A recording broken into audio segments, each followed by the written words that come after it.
जी अस्सलामुअलैकुम। आज की रेसिपी होने वाली है ख़ास, क्योंकि बनने वाला है कुछ ऐसा जो सबको पसंद है। मैं फ़्रेंच फ्राइज़ बना रही हूँ, वो भी लॉन्ग टाइम के लिए सेव करने के लिए। अच्छा, मैंने 5 किलो आलू लेकर इनको मैंने फिंगर चिप्स की तरह काट लिए हैं। पानी में से मैंने निकाल दिया है। पानी में से निकालने के बाद आपने गर्म पानी देगची में चढ़ा के 2 खाने के चम्मच नमक और कुकिंग ऑयल डाल देना है। जैसे ही पानी गर्म हो जाता है, हमने जो फ़्रेंच फ्राइज़ कटिंग किए हैं वो हमने डाल देने हैं।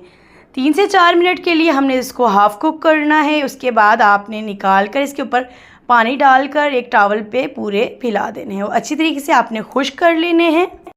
खुश्क करने के बाद आपने लेना है कॉर्नफ्लावर, आपने 2 कप लेने हैं। मैदा भी आपने 2 कप लेना है और ये सुपर स्टोर से इजीली मिल जाता है।